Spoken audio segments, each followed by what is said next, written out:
Hi అండి. ఈరోజు video నేను ఒక ఆడపిల్ల ఒక పుట్టింటికి వెళ్ళేటప్పుడు ఎంత సంతోషంగా బయలుదేరుతుందో, మళ్ళీ వచ్చేటప్పుడు అంత బాధతో వస్తుందో దాని గురించి వివరించబోతున్నాను అనమాట. అంటే నాకు అలా అనిపించింది, నేను చెప్తున్నాను. నా వీడియోని స్కిప్ చేయకుండా చివరిదాకా చూడండి. ఈరోజు అయితే నేను అమ్మ వాళ్ళ ఇంటికి వెళ్ళడం కోసమని రెడీ అవుతున్నాను అనమాట. ఏందో తెలియదు కానీ పుట్టింటికి వెళ్ళాలని మనసులో ఉంటుందండి, కానీ వెళ్ళలేము. ఎందుకంటే వెళ్ళాలి అంటే ఇంట్లో కూడా కొన్ని బాధ్యతలు నిర్వహించి అన్నీ చక్కదిద్ది అన్నీ చేసుకుని ముందు రోజే ప్రిపేర్ అయ్యి అన్నీ చక్కదిద్దుకుని బయలుదేరాలి. ఎందుకంటే మళ్ళీ ఇక్కడ పిల్లలు ఇబ్బంది పడకూడదు, మనం చేసుకున్న భర్త ఇబ్బంది పడకూడదు అని మళ్ళీ అదొక ఆలోచన ఉంటుంది. అమ్మ వాళ్ళకి ఎలా ఉంటుంది, వాళ్ళు ఏదైనా కార్యక్రమం పెట్టుకున్నా లేకపోతే ఏదైనా పూజలు చేసుకున్నా ఏది చేసుకున్నా, అయ్యో నా పిల్లలు వస్తే బాగుండు కదా, మా పిల్లలు ఉంటే బాగుండు, అందరికీ పిల్లలు వస్తారు, మా పిల్లలు కూడా వస్తే బాగుండు అని వాళ్ళకి అనిపిస్తుంది. వాళ్ళని కాదనలేము, మన ఇంట్లో బాధ్యతల్ని మనం వదులుకోలేము. అందుకని ఇంకా పొద్దున్నే అయితే లేచి ఇంట్లో పనులు చేసుకుని వీళ్ళ కోసం పులిహార అయితే చేసి వాళ్ళకి బాక్స్లో బాక్స్ పెట్టేసి లంచ్ బాక్స్లో అయితే రెడీ చేసాను అనమాట. ఎందుకంటే మళ్ళీ పిల్లలు కూడా స్కూల్కి వెళ్ళాలి, వాళ్ళు ఇబ్బంది పడకూడదు అని చెప్పేసి వాళ్ళని కూడా లేపి ఇంకా లేచి రెడీ అవ్వండి చెప్పేసి వాళ్ళకి బాక్సులు కట్టి ఇంకా అక్కడ పెట్టేసి నేనైతే పొద్దున్నే బస్కి అయితే బయలుదేరి మా అమ్మ వాళ్ళ ఇంటికి వెళ్ళానండి. ఎందుకంటే మా నాన్న వాళ్ళు పూజ చేసుకుంటున్నారనమాట. ఆంజనేయుల స్వామికి ఆకు పూజ చేసుకుంటున్నారని చెప్పేసి నేను వెళ్ళడం అయితే జరిగింది. అంటే అందరు పిల్లలు వస్తూ ఉంటారు కదా, వాళ్ళకు కూడా అదొక సంతోషం, మా పిల్లలు కూడా వస్తే బాగుండు, మేము పూజ చేసుకుంటున్నాం కదా, ఇట్లా మా అమ్మాయి వచ్చింది అని చెప్పుకుంటారు కదా, అట్లా అదొక ఆనందం కదా మన తల్లిదండ్రులకి. అదిగాక మేమిద్దరమే ఆడపిల్లలు, ఇంకా మా నాన్నకి మగపిల్లలైనా ఆడపిల్లలైనా మేమే. ఇంకా బస్ స్టాండ్కి అయితే వచ్చేసానండి. ఇంకా వచ్చే దారిలో అసలు బాగా మంచు అనమాట. ఇంకా బస్ కోసం అయితే వెయిట్ చేస్తూ ఉన్నా. ఇంకా బస్సు వస్తే పెందలకాడ ఎక్కితే మళ్ళీ పిల్లలు వచ్చే టయానికల్లా వచ్చేయాలి అని చెప్పేసి ఇదే ఆలోచన ఉంటుంది అనమాట. ఏందో మన పుట్టి పెరిగిన ఇంటికి మన ఒక బంధువులాగా వెళ్ళడం ఏంటో అనిపించింది కదా. అలాగని వాళ్ళని కాదనలేక వీళ్ళని కాదనలేక ఉండాలి అని మనసులో అనిపించిన ఉండలేక ఏందో తెలియదు కానీ ఉండాలని అనిపించింది. మళ్ళీ 2 రోజులు ఉండంగానే మళ్ళీ అక్కడ ఎలా ఉందోలే మళ్ళీ అదే అనిపిస్తుంది కదా. పాపం మనం పెళ్లి చేసుకున్న తను కూడా ఇతను తిన్నాడో లేదో, మళ్ళీ ఆయన కూడా ఏం వండుకుంటున్నాడో లేదో అని మళ్ళీ అమ్మగారి ఇంటికాడ ఉంటే ఈ దేశ ఉంటుంది. మళ్ళీ ఇక్కడ ఉన్న కాడ నుంచి ఏమో మళ్ళీ మా అమ్మ ఏం చేస్తుంది, వాళ్ళనైతే ఫోన్లో చేసి పలకరీయడం చేయడం జరుగుతుందండి. అదే మనం బాధ్యతగా పిల్లల్ని వదిలిపెట్టి వెళ్ళాలంటే వెళ్ళలేం కదా. 4 రోజులు ఉండాలన్నా ఉండలేము. ఎందుకంటే చిన్నతనంలో అంటే ఏదో 4 రోజులు ఉండి వచ్చేస్తాం, కానీ పిల్లల చిన్నతనంలో పెద్దయ్యాక ఎలా ఉంటుంది అంటే పిల్లల చదువులు ఒక్కరోజు పోయినా ఊరుకోరు, స్కూల్లో ఊరుకోరు. ఆ మాట చెప్తే పాపం మీ పిల్లలు ఏమైనా ఎంబీబీఎస్ చదువుతున్నారా ఏంది, ఒక్కసారి రావచ్చు కదా అంటారు. మన అమ్మోళ్ళేమో ఏం చేస్తాం. ఇక నేను వెళ్ళే తల్లికి మా అమ్మ నా కోసం ఆతృతగా ఎదురు చూస్తూ ఉందన్నమాట. ఇంకా ఇది ధనుర్మాసం కదా, సంక్రాంతి నెల కదా, ఇంటి నిండా గొబ్బెమ్మలు అయితే పెట్టిందనమాట. అసలు పూల కన్నా నాకు పూలే కనిపిస్తున్నాయి గొబ్బెమ్మల కన్నా. ఇంకా అట్లాగే నాన్న మాలేసుకున్నాడు కదా, అయ్యప్ప స్వామి మాల. ఇంకా పీఠం దగ్గరికి వెళ్ళి కాళ్ళు కడుక్కుని దండం అయితే పెట్టుకున్నాను. ఇంకా అన్నీ రెడీ చేసి పూజకి అమ్మ సిద్ధంగా ఉందనమాట.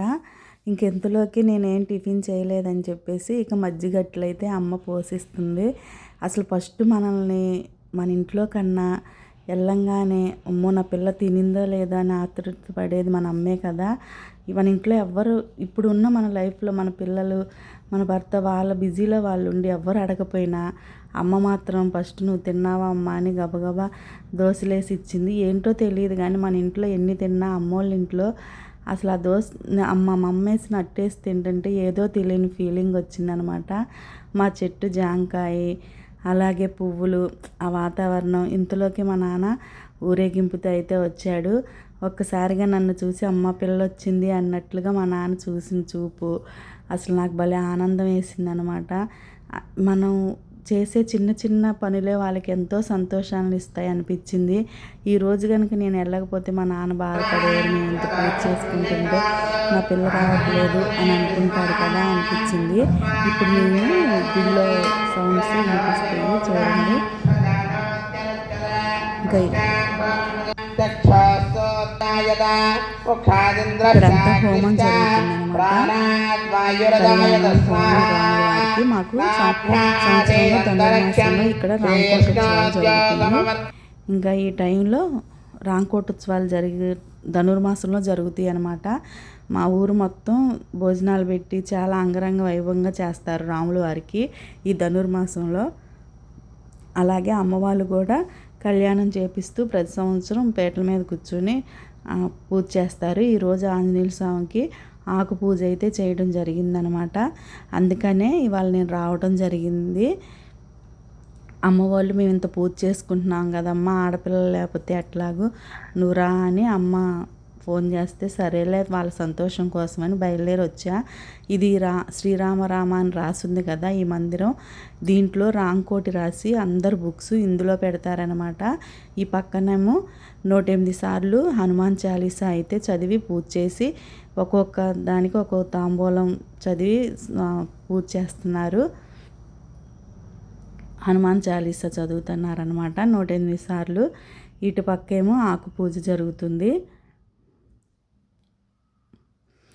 ఇప్పుడే మొదలు పెడుతున్నారు పూజ. ఇంకా అమ్మ నాన్నతో పాటు ఇంకా 3 జంటలు కూడా ఉన్నారు. మొత్తం 4 జంటలు కలిసి పూజ అయితే చేస్తున్నారండి.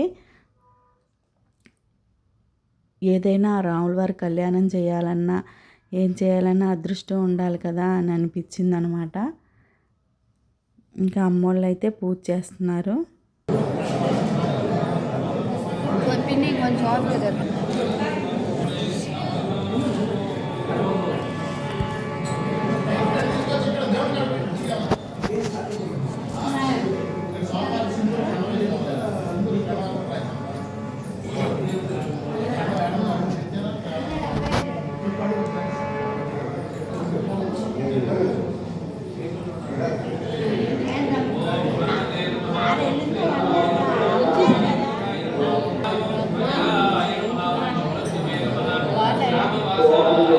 ఆంజనేయ స్వామికి ఆకు పూజ అంటే చాలా ఇష్టం అనమాట. ఆంజనేయ స్వామికి ఆకు పూజ చేయాలన్నా ఏదైనా సరే అదృష్టం ఉండాలి.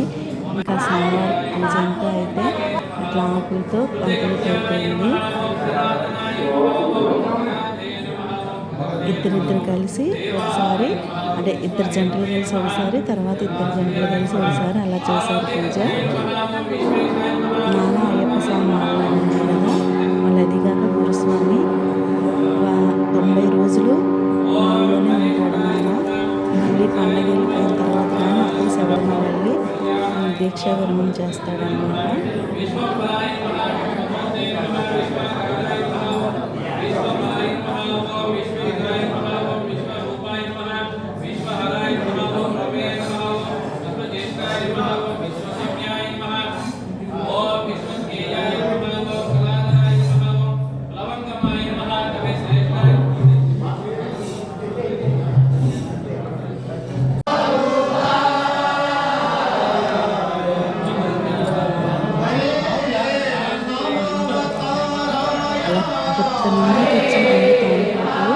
ఒక్కొక్క మంత్రానికి ఒక్కొక్క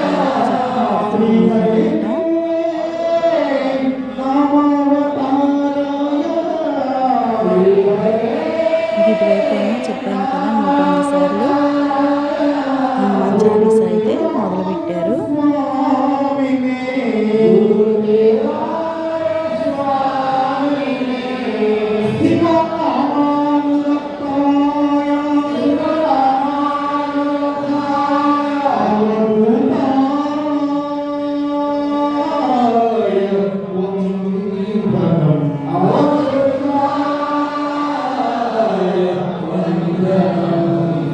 ఇంకా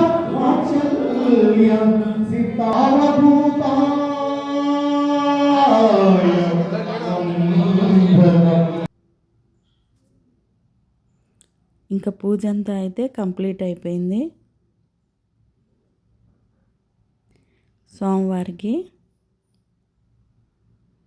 ఇంకా సోమవారం పూజ అంతా కంప్లీట్ అయిపోయాక ఎలా ఆకులతో నిండిపోయాడో చూడండి. అసలు చాలా బాగుంది కదా.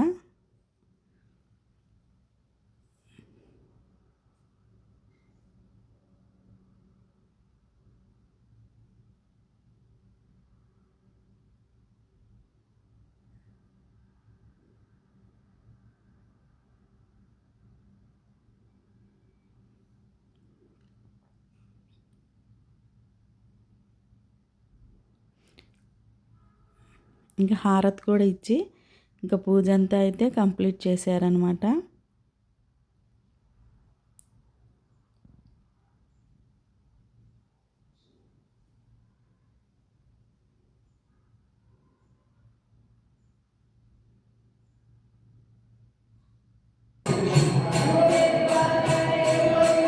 ఇంకా హనుమాన్ చాలీసా అని చెప్పాను కదా, అది కూడా 108 సార్లు పూజ చేసి ఇంకా ఆంజనేయ స్వామికి గారెలతో దండలు అయితే వేస్తున్నారు. గారెలు దండ వేస్తున్నారు సోమవారికి.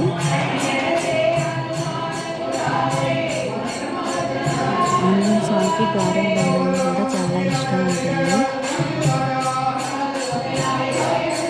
ఇంకా ఇంటికి వచ్చేసి ఇక భోజనం చేసి ఇంటికి వచ్చేసి ఇంకా అయ్యప్ప స్వాములకి తాంబూలం అయితే ఇచ్చేసి, స్వాములు పిలుచుకుని తాంబూలం అయితే ఇచ్చేసి ఇంకా వాళ్ళ దగ్గర కూడా ఆశీర్వాదం తీసుకుని ఇక నేను వచ్చిన పని అయితే పూర్తి చేసుకుని ఇక ఇంటికైతే బయలుదేరా. మళ్ళీ స్కూల్ నుంచి పిల్లలు 5ంటికి వచ్చేతలకల్లా ఇంటి దగ్గర ఉండాలని ఇంకా ఇంటికైతే బయలుదేరిపోయాను అనమాట. ఇంకా వాళ్ళని పంపించి నేను కూడా బయలుదేరాను అనమాట. ఇంకా ఒక 10 నిమిషాలు కూడా ఇంట్లో కూర్చున్నట్టు నాకు అనిపించలేదు. ఎందుకంటే మళ్ళీ వెంటనే పిల్లలు వచ్చేస్తారు, అమ్మో నేను వచ్చేదలకి పిల్లలు ఇబ్బంది పడతారు అని ఇదే ఆలోచనలో ఉండి ఇంకా ఇంటికి కూడా వచ్చేసాను. ఇక బస్సు ఎక్కి మళ్ళీ నా ప్రయాణానికి నేను సిద్ధమైపోయి నా డ్యూటీలోకి నేను దిగిపోయాను అనమాట. మీ అందరికి కనుక నా వీడియో నచ్చితే లైక్ చేయండి, షేర్ చేయండి, సబ్స్క్రైబ్ చేయండి. ప్రతి ఆడపిల్ల ఫీలింగ్ ఇదేనో కాదో కామెంట్ చేయండి.